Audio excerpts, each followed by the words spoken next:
आज हमारे बीच में है और नक्सली आतंक के कारण 3 साल तक राजस्थान में वहां से नाम बदल के अलग रखा गया। खून के प्यासे थे नक्सल, लेकिन सौभाग्य से आज वो मध्य प्रदेश के हमारे प्रभारी हैं भारतीय जनता पार्टी के आदरणीय श्री लखराव जी, मैं उनका हृदय से स्वागत करता हूँ। मध्य प्रदेश के कर्मठ, गतिशील और समर्पित अध्यक्ष भारतीय जनता पार्टी के खजुराहो के लोकप्रिय सांसद आदरणीय विष्णुदत्त शर्मा जी, उनका भी स्वागत है। मेरे मंत्रिमंडल के कर्मठ सहयोगी भाई मोहन यादव जी, जो महाकाल महाराज की नगरी से ही आते हैं, हमारे सांसद अनिल जी, मेयर साहब, बाकी मेरे सभी साथीगण और देश भर से पधारे हुए, क्योंकि ये नेशनलिस्ट सोशल मीडिया कॉन्फ्रेंस हमारे सोशल मीडिया के दिग्गज ये सौभाग्य के महाकाल बाबा की नगरी को पधारे हैं। मैं आप सबका मध्य प्रदेश की धरती पर, महाकाल महाराज की धरती पर हृदय से स्वागत करता हूँ, अभिनंदन करता हूँ। ऐसे मेरे प्रिय साथी, मैं आज बोलते हुए एक बात का खंडन करना चाहता हूँ। प्रारंभ में मुझे कहा कि मैं मुख्य अतिथि हूँ। मैं मुख्य अतिथि नहीं, क्योंकि अतिथि तो वो होता है और मुरलीधर भाई साहब ने पहले से तारीख तय कर रखी।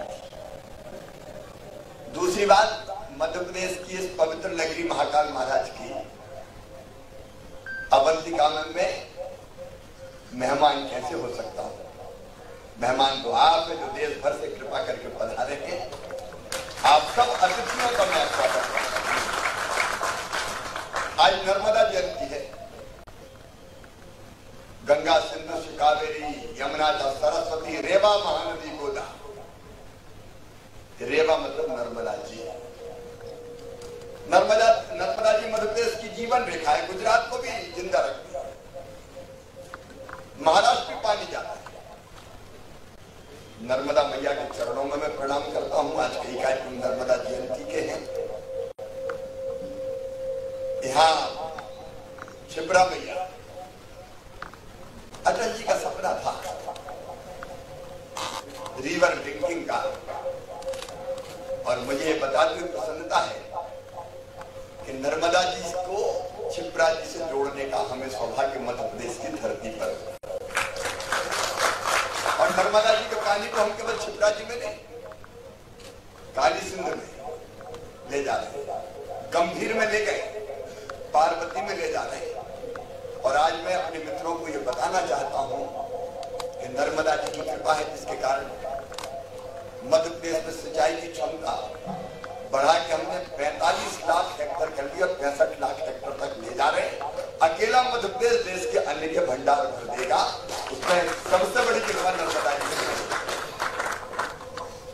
लेकिन आज मेरे लिए एक और आनंद का कारण है। आज से 2 साल पहले मैंने संकल्प लिया था नर्मदा जी के उद्गम स्थल पर अमरकंटक में कि पर्यावरण बचाने के लिए केवल भाषण नहीं, मैं रोज पेड़ लगाऊंगा। आज पेड़ लगाते लगाते मुझे 2 साल पूरे हो गए। बीच में कोविड भी आया और मैं खुद कोविड से भी पीड़ित रहा, लेकिन मैंने कहा कि गड्ढा खोद के पेड़ पास में रख देना, लेकिन पेड़ लगाए बिना तो मुझे चैन नहीं मिलेगी। बिना किसी गैप के तब से लगातार पेड़ लगाने का सिलसिला जारी है। और पेड़ आज मध्य प्रदेश में आंदोलन बन गया। हमने अपील की कि जन्मदिन के दिन लगाओ, रोज मत लगाओ, मैरिज एनिवर्सरी पे लगाओ। लगाओ मतलब अकेले मत लगाओ, लगाओ और अपलोड करो। ये सोशल मीडिया का चमत्कार है। पेड़ लगाते हैं, अपलोड करते हैं, फिर 20 दिन के बाद फिर अपलोड करते हैं। अंकुर करके एक पोर्टल बनाया और फिर 75 दिन बाद फिर अपलोड करते हैं। और 75 दिन जो अपलोड करते हैं, ऐसे हमने पेड़ गिने तो एक साल पहले आह्वान किया था 67 लाख पेड़ लोग लगा चुके हैं। एक अभियान बन गया। लेकिन आज तो मैं आपका स्वागत करने आया। तो हमने जब जन्म लिया था उस समय तो अखबार का बोलबाला था, मीडिया मतलब अखबार। इवन आजादी के पहले भी डरतोक मुकाबले है तो अखबार निकालो। आजादी की लड़ाई हो या फिर आपातकाल का विरोध हो, अखबारों की अपनी भूमिका थी। फिर टेलीविजन आया, समाचार चैनल आए, पहले दूरदर्शन के आए, फिर अनेकों चैनल आए, और बाद में फिर 24/7 टीवी ने एक नई क्रांति पैदा कर दी समाचार की दुनिया में। केवल समाचार नहीं, विचार की दृष्टि से। लेकिन उसके बाद फिर ये सोशल मीडिया का प्लेटफॉर्म है। एक जमाना था अखबार, टेलीविजन, वो छापे तो ठीक है, नहीं छापे तो आप क्या करो, दिखाए तो ठीक है, नहीं दिखाए तो आप क्या कर लो। ये सोशल मीडिया तो ऐसा हो गया कि कोई दिखाए ना दिखाए, अब अपना प्लेटफॉर्म है। किसी भी विचार को प्रसारित करना हो, समर्थन करना हो, विरोध करना हो, राय बनानी हो, सोशल मीडिया के पहले का युग और आज सोशल मीडिया के बाद का एक नई क्रांति पैदा हुई है। लेकिन आज मुझे ये कहती हुई प्रसन्नता है, भारत अत्यंत प्राचीन और महान राष्ट्र है। हजारों साल पुराना ज्ञात इतिहास। अभी महाराज विक्रमादित्य की बात बता रहे थे, हजारों साल पुराना। और मुझे गर्व है कहते हुए, जब पश्चिम के देश में तथाकथित विकसित देशों में सभ्यता की सूर्य का उदय नहीं हुआ था, तब हमारे यहाँ वेदों की ऋचाएं रच दी गई थी। जब पेड़ों के पत्ते और छाल से लोग अपना शरीर ढका करते थे, तब हमारे यहाँ ढाका में मलमल बनता था। तक्षशिला और नालंदा जैसे विश्वविद्यालय में विस्तार होने जा रहा। मुंडे मुंडे मदन भिन्ना एकम सद विप्रा बहुधा वदंती। हर विचार का आदर इस धरती ने किया। या विचारों की भिन्नता के कारण कभी किसी को सूली पर नहीं चढ़ाया। हमारे यशस्वी प्रधानमंत्री श्रीमान नरेंद्र मोदी G20 की अध्यक्षता भारत कर रहा है, और मोदी जी भी अद्भुत है।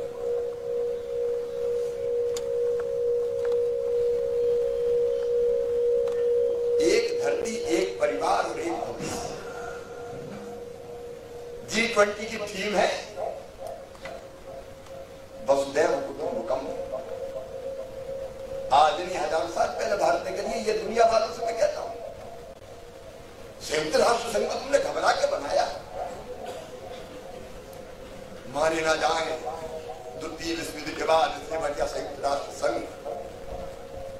लेकिन हमारे देश ने तो हजारों साल पहले कह दिया था, अयम विदम परावेट्टि गणना लघु चेतसाम उदार चरिता नाम तो वसुधैव कुटुंबकम।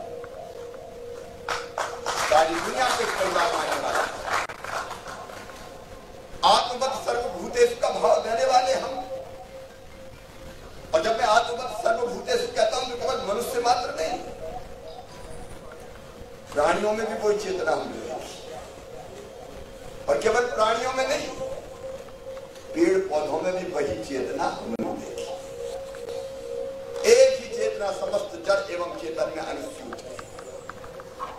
और विचारों का कितना आदर। जो हमें कभी संकीर्ण कहते थे, अरे वो धरती है जहां कहा कि भगवान साकार है, उनका ठीक है साकार है, साकार कुछ लोगों का नहीं। वो शरीर में कैसे आ सकता है? वो तो निराकार है, सृष्टि के कण में विराजमान है। बोले तुम भी ठीक हो, साकार को मानो तो ठीक, निराकार को मानो तो ठीक। तो ऋषि चार भाग आ गए, जिनका यावत जीवेत सुखम जीवेत ऋणम कृत्वा घृतम जीवेत भस्मीभूतस्य देहस्य पुनर्जन्म कुतो। जब तक जियो, सुख से जियो, उधार लेके भी घी पियो। ये सही तो माटी में मिलने वाला पुनर्जन्म का होता है। हमारे स्वामी पे नहीं चढ़ाया का ये भी विचार रखे जड़वादी, उनको भी पुकारा महर्षि चारवाक। सब विचारों का आदर करने वाला ये भारत। प्राणियों में सद्भावना हो, विश्व का कल्याण हो, सर्वे भवन्तु सुखिनः। हम संकीर्ण है क्या? लेकिन एक कालखंड ऐसा आया कि अपनी बात करे कोई, अपने देश की, अपने धर्म की, अपनी संस्कृति की, अपनी विचारधारा की, भारत की, हिंदू बोलना अपराध हो गया था भाई। हिंदुत्व की बात करते तो संकीर्ण है, और हिंदू को गाल देने वाले प्रगतिशील है। हम सब ने वो दौर देखा। भगवा डालने में घबराते थे लोग। राम भगवान को काल्पनिक बताते थे।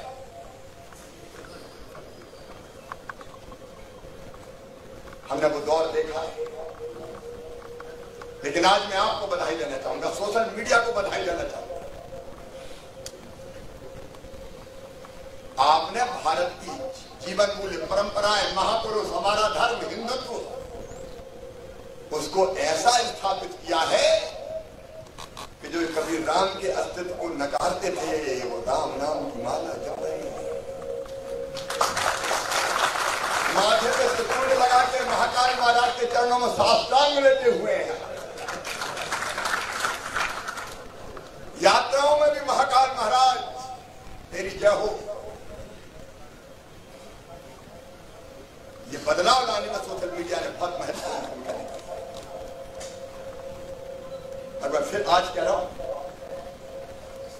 केवल कहने के लिए नहीं कह रहा, मेरा अपना विश्वास भौतिकता की अग्नि में दग्ध विश्व मानवता को अगर शाश्वत शांति के पथ का दिग्दर्शन कोई कराएगा तो हमारा भारत कराएगा।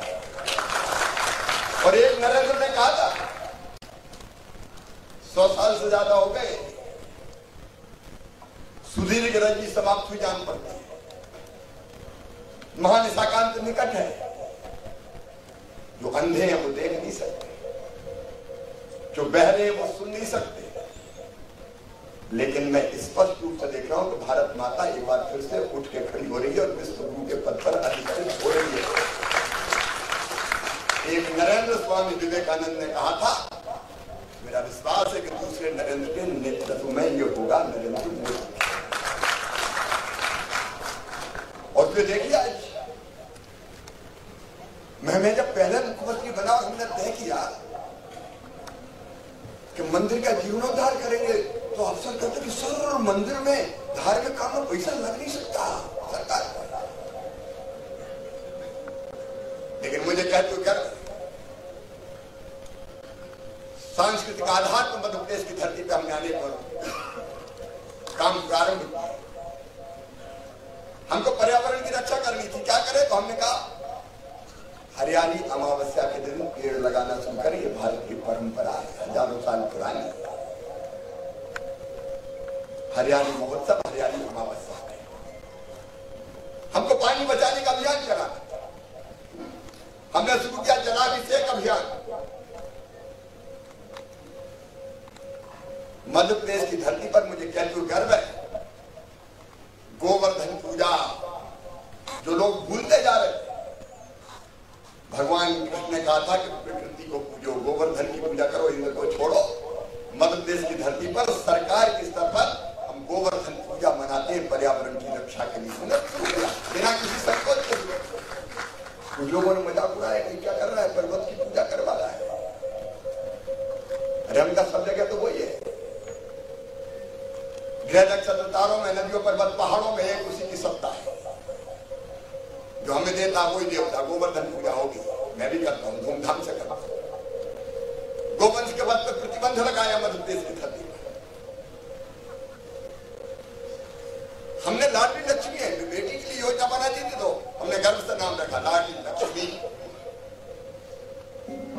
आज मध्य प्रदेश में 43,30,000 लाडली लक्ष्मी है। और मैं आपको ये बताना चाहूंगा गर्व के साथ, कभी मध्य प्रदेश में सेक्स रेशियो 1000 बेटों पे बेटियां पैदा होती थी 912। हमने तय किया ये संख्या बराबर होनी चाहिए। बेटी बोझ नहीं है, वरदान है। और हमारे मन में विचार आया कि बेटी मध्य प्रदेश की धरती पर लखपति पैदा हो। मैंने कहा तो मुझे याद है, क्योंकि मैं नया नया मुख्यमंत्री बना था, सबों ने एक दूसरे को देखा और मुस्कुराए, सोचा नया नया जोश है, ये तो कह रहा है लखपति कहां से बन जाए। हमने तय कर दिया कि बिटिया के पैदा होती है उसके माता पिता के, बेटी के नाम से माता पिता के अकाउंट में पैसा जमा करेंगे और उसको शिक्षा से जोड़ दिया। 5वीं पास करके 6वीं में जाए तो 2000, 8वीं पास करके 9वीं में जाए तो 4000, 10वीं पास करके 11वीं में जाए तो 6000, 12वीं में फिर 6000, कॉलेज में जाए तो 12,500, डिग्री प्राप्त करे तो 12,500 और उसके बाद जब 21 साल की होगी तो फिर 1 लाख रुपया और मिल जाएगा। मध्य प्रदेश की धरती पर बेटी पैदा होगी तो लखपति ही पैदा होगी। मैं इस योजना के विस्तार में नहीं जाऊंगा, लेकिन इसका इंपैक्ट मैं आपको बता दूं। सेक्स रेशियो 912 से बढ़ के 956 हुआ और अब 978 हो गया। लाडली लक्ष्मी योजना, कन्यादान योजना, लोगों ने कहा ये हिंदू नाम रख रहा है, मैं और कौन सा रखा? कन्यादान योजना, बेटियों का धूमधाम से विवाह, मास मैरिजेज, वो हमने प्रारंभ किया। मैंने कई पंचायतें बुलाई, एक मैंने वृद्धजन बुजुर्गों की पंचायत बुलाई। पंचायत मतलब जनता के बीच के लोग। मध्य प्रदेश में कई बड़े फैसले पंचायतों में। लाडली लक्ष्मी बनी तो पंचायत में बनी महिलाओं। बुजुर्गों की पंचायत में जब हम बाकी सब बात कर रहे थे, लाइब्रेरी होना चाहिए, फलाना होना चाहिए, एक बुजुर्ग खड़े हो गए, अरे शिवराज बाकी तो ठीक है, मेरे बेटा मरने के पहले तीर्थ यात्रा करवा दे रहे हैं। अब कई लोगों के लिए अलग भाव हो सकता है कि तीर्थ यात्रा पैसा वेस्ट कर रहा है, और आज नहीं करी हमने, ये हमने शुरू की 11-12 में। बात मेरे दिल में बैठ गई और हमने तय कर दी। लोगों की आप भावनाएं देखिए, मरने के पहले एक बार बद्रीनाथ दर्शन कर लूं, रामेश्वर चला जाऊं, रामेश्वरम चला जाऊं, केदारनाथ चला जाऊं, काशी जी देख लूं। गरीब नहीं जा सकते। हमने तीर्थ दर्शन, मुख्यमंत्री तीर्थ दर्शन योजना बना के कई तीर्थ जोड़ दिए और कहा जाओ तीर्थ यात्रा करो। ट्रेनें जा रही, लेकिन अभी हम हवाई जहाज से ले जाने वाले मार्च में मध्य प्रदेश में तीर्थ दर्शन यात्रा हवाई जहाज से शुरू हो रही है। पीएम साहब ने कहा हवाई चप्पल पहनने वाला हवाई जहाज में बैठे, हम बुजुर्गों को ले जा रहे हैं हवाई जहाज, चलो तीर्थ यात्रा। और ऐसा गदगद होते हैं, आप कल्पना नहीं, आंखों से अश्रुधारा बह जाती है कि हम दर्शन कर आए। मरने के पहले भगवान के दर्शन। ये भारत श्रृंखला ऐसे कार्यक्रमों की मदद, एक के बाद एक कार्यक्रम। मंदिरों के जीर्णोद्धार प्रारंभ हुए, क्रांतिकारियों के स्मारक बनना शुरू हुए। एक खानदान के अलावा कभी स्मारक नहीं बनते थे। महारानी लक्ष्मीबाई, तात्या टोपे, पंडित राम प्रसाद बिस्मिल, चंद्रशेखर आजाद जी, संजय मामा, भीमा नायक, रघुनाथ शाह, शंकर शाह, विभूत सिंह,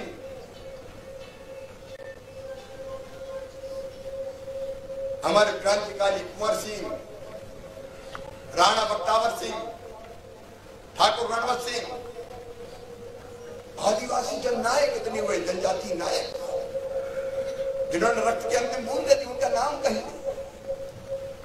और उनकी समाधि पे एक दिया भी नहीं, जिनके लहू से मिली थी आजादी वतन और जगमगा रहे थे मकबरे उनके जो बेचा करते थे शहीदों के कपड़े।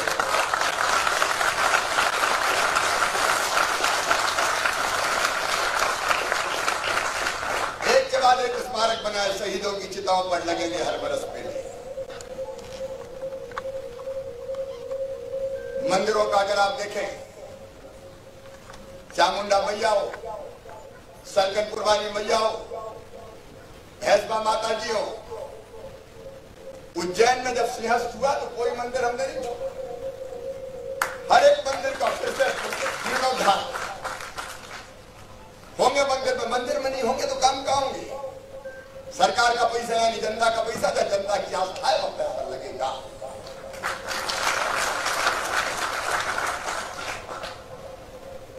और इसके बाद महाकाल महालोक, मेरी प्रार्थना है देख के जरूर जाना, दर्शन करें, महाकाल बाबा के दर्शन करें, फिर महाकाल महालोक। और अभी फर्स्ट फेज बना है, सेकंड का काम जारी है, वो भी इस साल हम पूरा कर लेंगे। अद्भुत लोग बन गया, उन्हीं की कृपा से बना। तेरा तुझको अर्पण किया लागे में आचार्य शंकर, जिन्हें सांस्कृतिक रूप से भारत को जोड़ा। भगवान राम ने उत्तर को दक्षिण से जोड़ा, भगवान कृष्ण ने पूरब को पश्चिम से जोड़ा, लेकिन आदि गुरु शंकराचार्य ने तो पूरब पश्चिम उत्तर दक्षिण चारों तरफ से भारत को जोड़ दिया। अद्वैत वेदांत संस्थान बना के एक अद्भुत रचना भाव हो रही है, जो हमारे विचार को पूरे दुनिया में एकात्मता का विचार। अद्वैत में सारी समस्याओं का समाधान है। एकात्म यात्रा निकली मध्य प्रदेश में, संतों के नेतृत्व में। आप आश्चर्य को सरकारी यात्रा की निकाली, हमने डंके की चोट निकाली, हमारे संतों ने नेतृत्व किया, हजारों लोग जुट रहे एकात्म यात्राओं में, अद्वैत वेदांत समझाने की कोशिश। लोग रामायण जी गीता जी के बारे में बात करते थे, मुझे गर्व है ये कहते हुए कि मध्य प्रदेश की धरती पर शासकीय स्कूलों में रामायण जी का भी सार पढ़ाया जाता है, गीता जी भी पढ़ाई जाती है। पढ़ाएंगे, हम नहीं पढ़ाएंगे गीता तो कौन पढ़ाएगा जी? रामायण हो, महाभारत हो, गीता हो, उपनिषदों का सार हो, मतभेद में हमें शिक्षा देनी प्रारंभ।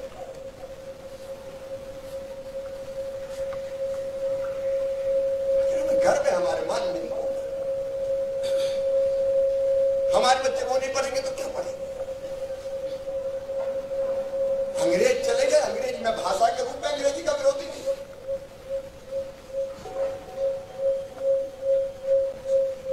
लेकिन मेरी मातृभाषा में क्या कमी है? कोई भी मातृभाषा हो, हिंदी के अलावा क्षेत्रीय भाषा है।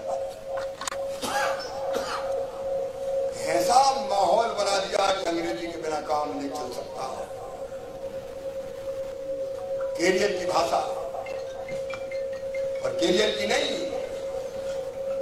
अंग्रेजी अगर बोलते थे तो इंप्रेशन पड़ता है। एक सांसद बोल रहे थे, मैं सांसद रहा 5 बार,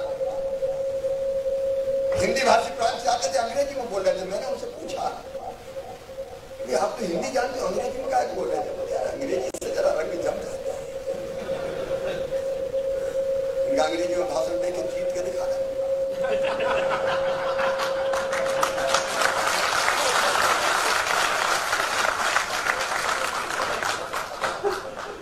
मुझे आज कहते हुए गर्व है। अच्छा, ये चलन ऐसा पड़ गया था कि लोग जहां मिले, hello how do you do, उसके बाद आए क्या नहीं आए, इतने में काम चल रहा है। छोटे छोटे शहरों में मैंने देखा मुरलीधर जी आई लव माई कुर्बाई। अब और कोई जाने चाहिए। मध्य प्रदेश में हमने तय किया मेडिकल और इंजीनियरिंग की पढ़ाई भी केवल तय किया, पाठ्यक्रम तैयार कर दिया, लागू कर दिया। अमित भाई आए थे पाठ्यक्रम लागू करने। मेडिकल इंजीनियरिंग की पढ़ाई भी हिंदी में होगी, मातृभाषा में। हमारी भाषा का हमें गर्व है। रूस में रूसी में, चीन में चीनी में, जर्मनी में जर्मन में, फ्रांस में फ्रेंच में, पता नहीं हम काय को करते हैं। मैंने कहा मैं भाषा का विरोधी नहीं, लेकिन निज भाषा की उन्नति। आप कल्पना नहीं कर सकते, सबसे पॉपुलर मैसेज इसमें सबसे ज्यादा लोग आनंद का प्रकटीकरण तालियां बजा के और आवाज करते हैं, वो यहाँ जब हम बच्चों में कहते हैं, क्योंकि मध्य प्रदेश है, इवन तमिलनाडु हो या आंध्र प्रदेश हो, वहां तमिल जानेंगे, तेलुगु जानेंगे, गांव के किसान के और मजदूर के बेटे अंग्रेजी में पारंगत हो गए।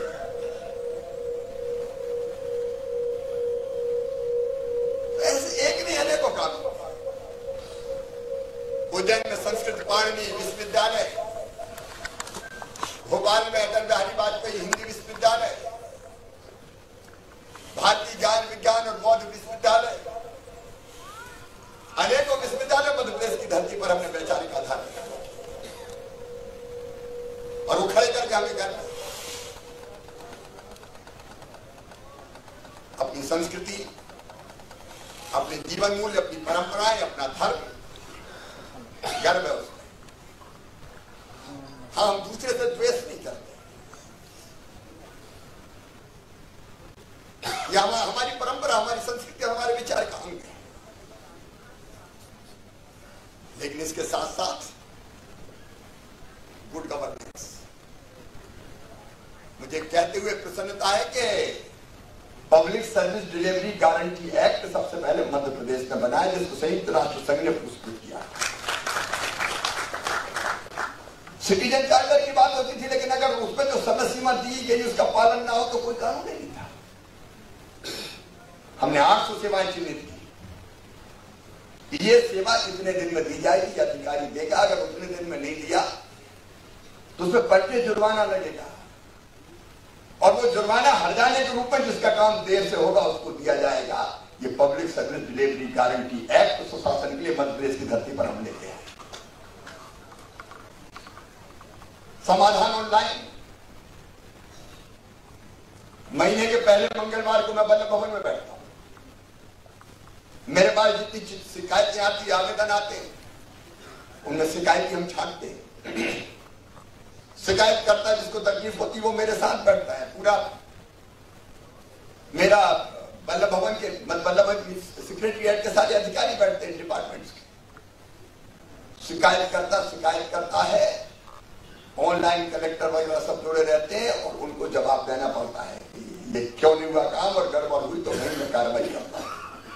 कई सस्पेंड होते हैं, हटते हैं अगर गलती सही पाई गई तो। सीएम हेल्पलाइन, फोन करो, आने की जरूरत नहीं है। सीएम हेल्पलाइन का ऐसा आतंक है मध्य प्रदेश में कि अगर किसी के काम में कोई अफसर आनाकानी करता है तो वो जाके दादागिरी करता है, गए नहीं तो सीएम हेल्पलाइन में शिकायत कर दूंगा, गाँव वाला भी। जन सुनवाई अलग होती है जिसमें आमने सामने बैठ कर सुनते हैं। डीबीटी, प्रधानमंत्री जी ने जैम की बात की, फिर डीबीटी की बात की। सारी योजनाओं का पैसा सीधा खाते में डाला जाता है डीबीटी के माध्यम से, चाहे किसान की हो, चाहे गरीब के कल्याण की योजना हो, बेटे बेटियों की स्कॉलरशिप हो, और कई नए नए तरीके गुड गवर्नेंस के। एक उदाहरण मैं दूंगा। मध्य प्रदेश में हमने बेटियों को साइकिल स्कूल जाने के लिए अगर दूसरे गांव में जाना पड़ेगा, फिर लगा क्या साइकिल की झंझट पर कौन पड़े, टेंडर करो, फलाना करो, ढिमका करो, सीधे बेटियों के खाते में पैसा डालो। बेटियां मतलब मम्मी पापा। तो हमने साइकिल खरीदा बंद करके पैसे डालना शुरू किया। दूसरे साल जिस साल पैसे डाले संख्या कम हो गई साइकिल, तो मुझे थोड़ा आश्चर्य के पहले झूठ के झूठ दिखते थे। मैंने रोक के पूछा दो चार जगह कि बेटी साइकिल का क्या हुआ, तो पता चला कि मुझे उत्तर मिला कि पैसा तो आ गए थे लेकिन मम्मी पापा ने कहीं और खर्चा किया। वो मम्मी पापा भी ऐसे होते हैं। तब हमने तय किया कि हम ई वाउचर की व्यवस्था लागू करेंगे, मतलब वाउचर देंगे, जिस वाउचर से साइकिल तो खरीद सकते हो, दूसरी और कोई चीज में अगर हाथ डालोगे तो नहीं खरीद पाओगे। ये गुड गवर्नेंस के अपने तरीके। मुझे बताते हुए खुशी है कि गुड गवर्नेंस की जो रैंकिंग भारत सरकार की होती है उसमें मध्य प्रदेश नंबर 1 के स्थान है। चाहे विचारधारा हो, चाहे सुशासन हो। अब विकास की मैं बात करूंगा तो बहुत देर हो जाएगी, लेकिन इतना जरूर कहूंगा कि एक जमाना था मध्य प्रदेश में गड्ढों में सड़क है कि सड़क में गड्ढा है पता ही नहीं चलता था। आप इंदौर से भोपाल नहीं आ सकते थे, घंटों लगते थे। गाड़ी खाए, हिचकोले, हट्टा पसरा सारे डोले, याद आ गया शंकर भोले। वो दिग्विजय कांग्रेस का राज था। आज शानदार 4 लाख किलोमीटर सड़कें बना के तैयार कर दिया। सिंचाई का मैं कह रहा था कि राजा, नवाब, कांग्रेस, अंग्रेज सबकी मिला के 7.5 लाख हेक्टर 2003-4 तक। आज हो गई 45 लाख हेक्टर और 26 तक कर लेंगे 65 लाख हेक्टर। गेहूं के उत्पादन में मध्य प्रदेश ने पंजाब को पीछे छोड़ दिया। बिजली पहले थी 2900 मेगावाट, अब 26,000 मेगावाट। दिल्ली की मेट्रो भी मध्य प्रदेश के रीवा सोलर पावर प्लांट से चल रही है जना। हम केवल थर्मल की बिजली नहीं बना रहे, सोलर की भी बना रहे। और अब ओंकारेश्वर में बांध की सतह पर सोलर पैनल बिछा के हम 600 मेगावाट बिजली बनाने वाले हैं, ताकि पानी भाप बन के ना उड़े और जमीन भी सोलर पैनल बिछाने में ना जाए। पानी, बिजली, सड़क। इंदौर स्वच्छता में नंबर 1 है, मध्य प्रदेश ओवरऑल नंबर 1 है। कई पहलू हैं उसके। मध्य प्रदेश की ग्रोथ रेट 19.76% करंट प्राइस में। एग्रीकल्चर ग्रोथ 1 दशक पूरे एवरेज 18 हमने हासिल की। एवरेज 18 जो दुनिया में चमत्कार है। 2-3% अगर एग्रीकल्चर ग्रोथ होती तो लोग कहते नहीं बहुत बड़ी उपलब्धि है। लगातार पर कैपिटल इनकम 13,000 थी, आज 1,37,000 में। कई राज्यों से अभी हम पीछे, लेकिन हम तेजी से बढ़ रहे। देश की जीएसडीपी में पहले हमारा योगदान था 3.6%, अब हो गया 4.6%। पीएम साहब ने कहा $5 ट्रिलियन की इकोनॉमी, हमने रोड मैप बना दिया। $5 ट्रिलियन की इकोनॉमी में मध्य प्रदेश का योगदान होगा। $550 बिलियन का रोड मैप बना दिया। उसको हासिल करके हम 34 साल में राज्य परफॉर्म करेंगे, तब हमारा देश आगे बढ़ेगा। एक जमाना था मध्य प्रदेश में, विकास की बात जल्दी नहीं कहूंगा, आंकड़े मिल जाएंगे। एक जमाना था मध्य प्रदेश में डकैतों का आतंक हुआ करता था। फिल्में बना करती थी, डाकू पान सिंह, मलसांग सिंह, पुतली बाई, फूलन देवी। 2006 में मैंने कह दिया मध्य प्रदेश में अब डाकू रहेंगे या हम रहेंगे, दोनों एक साथ नहीं रह सकते। 1 साल के अंदर सारे डाकू समाप्त कर दिए। सूचीबद्ध डकैतों के सारे ग्रोह समाप्त। कोई डकैत पनप नहीं पाया। चंबल के बिहार में कांपते थे, 5 बजे के बाद निकलते नहीं थे लोग। अब वहां अटल एक्सप्रेस वे बना रहे हैं, शानदार 4 लेन रोड, ताकि बिहार की जमीन पे हम इंडस्ट्री ला सकें। और दिल्ली के बहुत पास है, 3 घंटे में बाय रोड आ जाते हैं। Chambal express way, Narmada express way. मैं नक्सलियों की बात कर रहा था। नक्सलियों, एक जमाना था जब मध्य प्रदेश में सिटिंग मिनिस्टर की गर्दन काट ले गए थे। दिग्विजय जी मुख्यमंत्री हुआ करते थे। हमने महाराष्ट्र, मध्य प्रदेश और छत्तीसगढ़ उस सीमा के आगे नहीं बढ़ने दिया। आज इसी साल 6 नक्सल मारे हैं हमारी पुलिस ने, जिन पे 1,14,00,000 रुपए का इनाम घोषित था। नक्सलवाद को तहस नहस कर दिया। राष्ट्र विरोधी गतिविधियां चलने नहीं देंगे किसी भी। सीमित आतंक किस इलाके में हुआ करता? कुओं में से AK-47 के जखीरे निकलते थे जब दिख गिरा जाता। हमने सिमी के नेटवर्क को पूरी तरह से ध्वस्त कर दिया।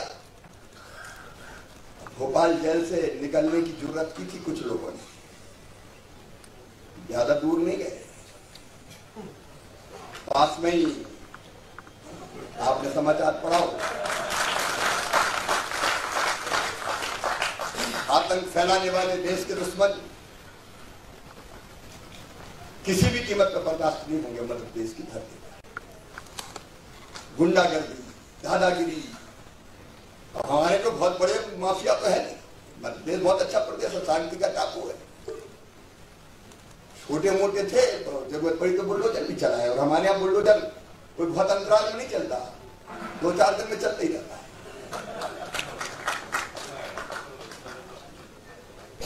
मध्य प्रदेश ने कानून बनाया कि मासूम बिटिया की तरफ गलत नजर से देखा तो सीधे फांसी की सजा। वो तो अलग होती है, 42 को हो चुकी है, फांसी की सजा तो सुनाई गई है, देने में तो बड़ी कठिनाई होती है, सुप्रीम कोर्ट और राष्ट्रपति जी तक मामला जाता है, लेकिन बुलडोजर दूसरे दिन चल जाता है। कमर तोड़ो ऐसे बदमाशों से। सज्जनों के लिए फूल से ज्यादा कोमल, लेकिन दुष्टों के लिए वज्र से ज्यादा कठोर देखिए सरकार। और इसलिए जितने आयाम हो सकते हैं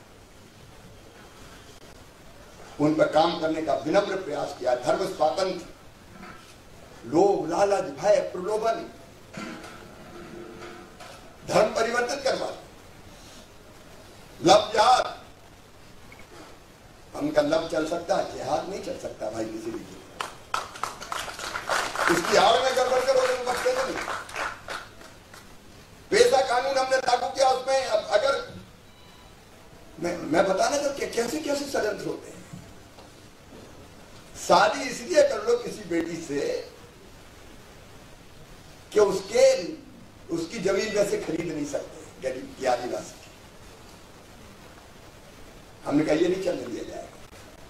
कई जगह ऐसे मामले पा गए कि सरपंच शादी कर ली और सरपंच का चुनाव लड़ा के संसाधन पे कब्जा कर लिया। ये गलत नियत से जानबूझ के लोभ, भय, प्रलोभन, धर्मांतरण का खेल मध्य प्रदेश की धरती पर नहीं चलेगा। आज में एक बार फिर महाकाल बाबा की नगरी में आपका हृदय से स्वागत करता हूं। मैं एक बात और साफ आपसे कहना चाहता हूं कि मैं पहले मीडिया पे ना तो भरोसा करता था और ना मैं ज्यादा ध्यान देता था। मीडिया मतलब इलेक्ट्रॉनिक प्रिंट मीडिया है, लेकिन मैं मानता हूं कि आज के युग में अगर आपको अपने विचारों का प्रसार करना है, अच्छे कामों को लोगों तक ले जाना है, तो सोशल मीडिया अपरिहार्य है, अपरिहार्य। और आपने जो क्रांतिकारी परिवर्तन किया है, देश की मानसिकता बदल दी है, तो मैं सचमुच में आप सबका एक बात केवल अपनी ओर से नहीं, मध्य प्रदेश की 8.5 करोड़ जनता की ओर से हृदय से स्वागत करता हूं। मुरलीधर जी, मैं आपको हृदय से धन्यवाद देता हूं कि मध्य प्रदेश में आपने सोशल मीडिया के अकाउंट कनेक्ट किया। निश्चित तौर पर हमको भी इससे शिक्षा मिलेगी। आपका बहुत बहुत स्वागत, धन्यवाद, प्रणाम, नमस्कार।